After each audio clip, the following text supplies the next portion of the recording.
ٹھیک ہے، بصالت آدم صاحب. او بصالت بھائی، پرانا دوست. السلام علیکم ورحمۃ اللہ. وعلیکم السلام ورحمۃ اللہ. کیا حال ہے کیا جی؟ حال ہے جناب؟ سب سے پہلے تو میں مفتی یاسر صاحب کو خراج تحسین پیش کروں گا کہ بھائی انہوں نے نہ صرف صبور بھائی کو گرفتار کیا بلکہ ہماری عدالت میں بھی پیش کیا، کیونکہ ڈان کے بعد یہ دوسرے آدمی جن کو پکڑنا مشکل ہی نہیں ناممکن ہے. تو اچھا صبور بھائی، آپ نے لیکچر کے سٹارٹ میں ذکر کیا تھا کہ امام غزالی کو اٹیک کیا گیا تھا کہ بیسکلی کہ شاید وہ فلسفی کے خلاف ہیں، بلکہ انسٹیڈ ہوا یہ تھا کہ he was actually tackling the incoherence of philosophers. جی بالکل. اور پھر آپ نے بتایا کہ science is a branch of فلسفی، مطلب سائنس بھی فلسفی سے ہی الگ ہوئی ہے. جی اور پھر عمیر خان نے اس سوال کو اور جو ہے وہ آسان کر دیا کہ سائنس اینڈ فلسفی گاٹ سیپریٹڈ، تو پھر وہ کہتے ہیں کہ بھائی سائنس فلسفی کی ضرورت ہی نہیں ہے ہمیں. تو آج کل کا جو دور ہے سرور بھائی، وہ ہے بمبارڈمنٹ آف نالج. اور نالج سے یہاں جو میری مراد ہے، نالج سے یہاں میری مراد علم نہیں ہے بلکہ معلومات ہیں. کیونکہ علم جو ہے وہ بہت مطلب ایک ایک ایک میراث ہے، مطلب اس کے لیے بہت آپ کو جو ہے نا آپ کے پاس ایک لیول آف انٹلیکٹ ہونے چاہیے اس کو آبٹین کرنے کے لیے. کیونکہ اور آج جو ہماری یوتھ ہے اس کا بیسکلی انٹرسٹ یہ ہے کہ آپ نے کچھ لیکچرز دیے ہیں آن لائن، اور کچھ لیکچرز تو نہیں، کچھ شارٹ ویڈیوز آپ نے کی تھیں راجہ ضیاء کے ساتھ اور اس کے علاوہ محمد ایجاب کے ساتھ، جس میں آپ نے ڈسکشن دیا تھا اباؤٹ لرننگ فلسفی. اب یہ کویشچنس نا لرننگ اباؤٹ فلسفی، یہ میں نے سوشل میڈیا پہ بہت ڈیبیٹس دیکھی ہیں ینگسٹرس کہ دیور آرگیومنٹ کہ فلسفی پڑھنی چاہیے نہیں پڑھنی چاہیے، اور پھر وہ ایک طرف سے ایک ایویڈنس دیتا ہے، دوسری طرف سے دوسرا ایویڈنس دیتا ہے. تو لیکن یہ کانٹینٹ اویلیبل ہے انگریزی میں، اردو میں اس پہ زیادہ کوئی بات مجھے جو ہے نا وہ کوئی ویڈیو کانٹینٹ نہیں ملا، نہ آپ کا ملا نہ کسی اور کا ملا. تو ذرا آپ اس پہ تھوڑی سی نظر ثانی کریے کہ فلسفی میں جانا اس دور میں 21 سینچری کی بات کر رہا ہوں، کہیں فلسفی پڑھنا چاہے وہ مسلمان ملک میں پڑھی جائے یا کسی غیر مسلم ممالک میں اس کو اسٹڈی کیا جائے کسی یونیورسٹی کے تھرو، اس کو آپ کیسا سمجھتے ہیں؟ اور اس پہ ہمارے جو حضرت ہیں، ہمارے جو شیخ ہیں مفتی یاسر نظیم صاحب کے، وہ خود بھی پی ایچ ڈی ہیں ماشاء اللہ، تو ان کا بھی اگر وہ بھی اس کو 2 منٹ میں اگر سمرائز کر دیں کہ فلسفی پڑھنا چاہیے یا نہیں پڑھنا چاہیے تو نوازش ہو. جی بالکل، آپ کا بہت زبردست سوال ہے بصالت بھائی. بات یہ ہے کہ یوزلی فلسفی کو اور جو ہیریٹیکل فلسفرز تھے اسلامک ہسٹری میں، ان دونوں کو مکس کر دیا کہ یہ ایک ہی چیز ہے اور یہ غلط ہے اور یہ اس چیز کے اندر آپ کو ڈیلو نہیں کرنا چاہیے. تو بات یہ ہے کہ فلسفی کی اگر آپ ڈیفینیشن یہ دیں کہ فلسفی ریزننگ اپون ریزننگ ہے یا فلسفی لو آف وزڈم ہے، تو اس کے لحاظ سے تو کوئی نہیں کہہ سکتا لرننگ فلسفی از حرام. مگر جب کوئی یہ کہتا ہے کہ یہ جو لوگ تھے اسلامک ہسٹری کے اندر جس کو یعنی علماء نے ریفیوٹ کیا تھا، وہ لوگ فلسفرز تھے اس لیے فلسفی نہیں پڑھنی چاہیے، تو یہ یوزول آرگیومنٹ دی جاتی ہے. اور جو ہمارے پہلے جو بڑے امام تھے یا علماء تھے ان کے بھی نام لیے جاتے ہیں کہ انہوں نے اس فلسفر کو رد کیا تھا، اس فلسفر کو ریفیوٹ کیا تھا، مگر انہوں نے فلسفی اور فلسفیکل آرگیومنٹ سے ان کے ورلڈ ویو کو چیلنج کیا تھا. اگر آپ انکوہیرنس آف فلسفرز پڑھیں، امام غزالی کی جو کتاب ہے، تو وہ تو فلسفیکل آرگیومنٹس کے تھرو ہیریٹیکل ویوز کو چیلنج کر رہے تھے. ان سے پہلے بھی اگر آپ جائیں امام طحاوی کی کتاب، جب وہ آرگیومنٹس دیتے ہیں اللہ تعالیٰ کی وننس کے لیے، ان کی یونیکنس کے لیے، اس کے اندر آپ کو قرآن اور سنہ سے آپ کو ثبوت بھی دیتے ہیں، مگر اس کے آن ٹاپ وہ پھر آپ کو ریشنل آرگیومنٹس بھی دیتے ہیں. ابراہیم علیہ السلام اپنی قوم سے جب وہ بات کرتے ہیں تو وہ بھی آپ کہہ سکتے ہیں ریزننگ استعمال کر رہے ہیں، ایک ٹائپ آف آرگیومنٹیشن استعمال کر رہے ہیں. تو جب ڈیفینیشن فلسفی کی بہت براڈ ہوتی ہے، ریزننگ کے ساتھ لنکڈ ہے اور لو و وزڈم کے ساتھ لنکڈ ہے، پھر آپ کو کوئی نہیں کہہ سکتا فلسفی یا ریشنل آرگیومنٹیشن یا یہ چیزیں حرام ہیں.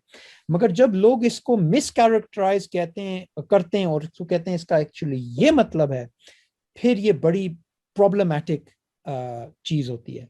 اور کوئی لوگ ہیں جو بڑے سوشل میڈیا پہ ایکٹیو ہیں اور وہ کہتے ہیں کہ فلسفی حرام ہے، اور یعنی کوئی جو پچھلے ہمارے علماء تھے انہوں نے یہ کہا ہے یا وہ کہا ہے، مگر ان کا یوزلی سرفیس لیول آرگومنٹیشن ہوتی ہے.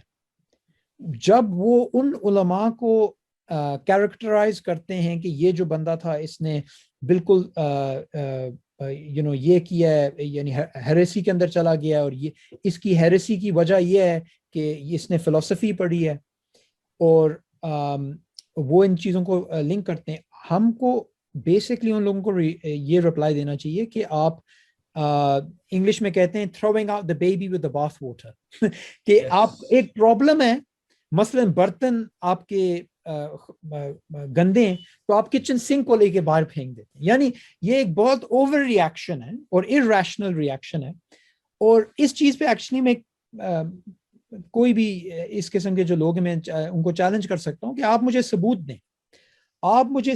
دیں کہ امام غزالی، ہم تو مانتے ہیں یہ اسلام کے ایک عالم تھے، مگر آپ مجھے ثبوت دیں کہ یہ ایک فلسفر نہیں تھے. میں جب یونیورسٹی کے اندر اپنی ماسٹرز کر رہا تھا فلسفی کی، تو ہمارے جو ایک امریکن پروفیسر تھے وہ ہسٹری کے اندر اسکیپٹکس کی بات کر رہے تھے، اور انہوں نے 6 ہسٹوریکل اسکیپٹکس کے بارے میں انہوں نے بات کی کہ یہ فلسفی کی ہسٹری کے اندر 6 زبردست اسکیپٹیکل فلسفرز تھے. obviously انہوں نے گریکس کے بارے میں بات کی، ایمانوئل کانٹ کے بارے میں بات کی، انہوں نے امام غزالی کو بھی مینشن کیا، یعنی ان کو لیبل کیا یہ فلسفر ہیں. تو جو لوگ یہ کہتے ہیں کہ یہ یعنی فلسفی حرام ہے، تو میں انہیں کہتا ہوں جن امام کو ہم حجت الاسلام کہتے ہیں کہ اسلام کے پروف ہیں، یعنی وہ اگر یہ اس سسٹم کو استعمال کرتے تھے تو یعنی یہ کہاں سے چیز آئی ہے کہ ریزننگ حرام ہے یا فلسفی حرام ہے یا ان قسم کے جو آرگیومنٹس ہیں. اور ایکچولی یہ بہت یعنی یہ ملحدوں کو اور الہاد کو یہ ایکچولی ایمیونیشن دیتے ہیں جب یہ اس قسم کی سٹیٹمنٹس آتی ہیں لوگوں سے. اصل میں یہ بھی ہوا ہے صبور صاحب کہ جب فلسفے کا ٹرانسلیشن ہوا عربی میں، اور اس سے جو مختلف افکار مسلم سوسائٹی کے اندر پھیلے، تو اس کا کاؤنٹر اٹیک کرنے کے لیے فلسافیکل آرگومنٹس کو اسلامائز کیا گیا. اور اس اسلامائزیشن کو ہم علم الکلام کہتے ہیں. تو یعنی علماء نے جس فلسفے کی برائی کی ہے اور اس کو کہا ہے کہ یہ غلط ہے، یہ دراصل وہ گریک ورژن ہے کہ جس نے مسلمانوں میں بد اعتقادی ان کی سوسائٹی کے اندر پھیلا دی تھی. لیکن جب اس کو اسلامائزڈ کر لیا ابو الحسن اشعری رحمۃ اللہ علیہ نے اور ابو منصور الماتوریدی نے اور وغیرہ وغیرہ اور بھی دوسرے لوگ ہیں، تو انہوں نے جب اسلامائزڈ کر لیا تو اب جو ہمارے پاس فلسفہ ہے دراصل ہم اس کو علم الکلام کہتے ہیں. اور علم الکلام کے تعلق سے اب جب ہمارے یہاں 3 گروپس ہیں عقیدے کے اہل سنت والجماعت میں، پہلا گروپ اشعری ہے، دوسرا ماتوریدی ہے، تیسرا اثری ہے. تو اثری جو ہے وہ تھوڑا سا زیادہ ٹیکسچول ریزننگ کو زیادہ ترجیح دیتے ہیں بجائے لاجیکل ریزننگ کے. لیکن آپ دیکھیں کہ اثری اسکول کے جو بہت پرومیننٹ فگر ہیں وہ ہیں شیخ الاسلام ابن تیمیہ رحمۃ اللہ علیہ. آپ کو وہ جگہ جگہ علم الکلام کے خلاف بولتے ہوئے نظر آئیں گے، لیکن وہ ڈسٹنکشن نہیں کر پائے کہ یہ علم الکلام دراصل وہ فلسفہ نہیں ہے جو وہاں سے آیا تھا، بلکہ اس کو اسلامائزڈ کر لیا گیا.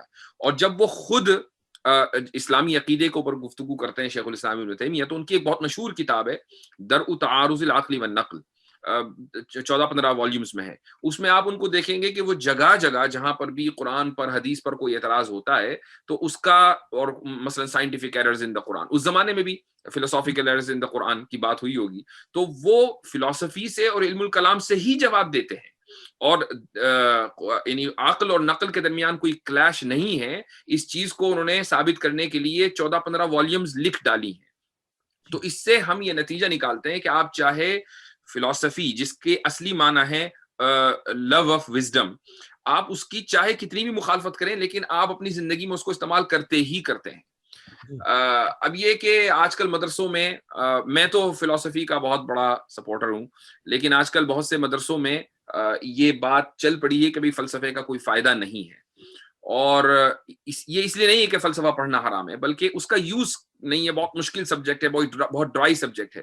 لیکن جب آپ ان اسٹوڈنٹس کو یہ بتاتے ہیں کہ وہ یہ فلسفی کتنی ریلیونٹ ہے اور آج بھی اس کے بارے میں گفتگو ہو رہی، صرف لینگویج بدل گئی ہے، آپ عربی میں پڑھ رہے ہیں، اردو میں پڑھ رہے ہیں، لیکن ویسٹ میں اسی فلسفے کو انگلش میں پڑھا جا رہا ہے، جس کو آپ استقراء کہتے ہیں، اسی کو انڈکشن بولا جاتا ہے. تو جب آپ ٹرمینالوجیز جو ہے وہ مختلف کر دیتے ہیں تو پھر اس کی اہمیت بڑھ جاتی ہے.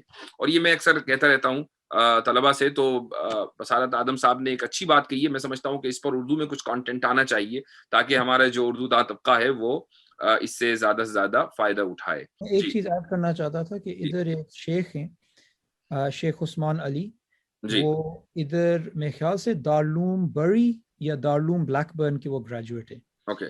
تو الحمدللہ وہ ایک لیکچرر ہیں پورٹ سمتھ یونیورسٹی کی ڈپارٹمنٹ میں، بایولوجیکل ڈپارٹمنٹ میں، اور وہ پی ایچ ڈی انہوں نے اب میرے خیال سے کمپلیٹ ہو گئی ہے، وہ بایولوجی میں انہوں نے کی ہے. اور ان کا بیک گراؤنڈ ہے اوبویسلی دارالعلوم کے ساتھ ان کا کنیکشن ہے اسٹرانگ، مگر انہوں نے ایکچولی اس ٹاپک پہ بڑا کام کیا فلسفی پہ اور ایکچولی فلسافیکل آرگیومنٹس پہ.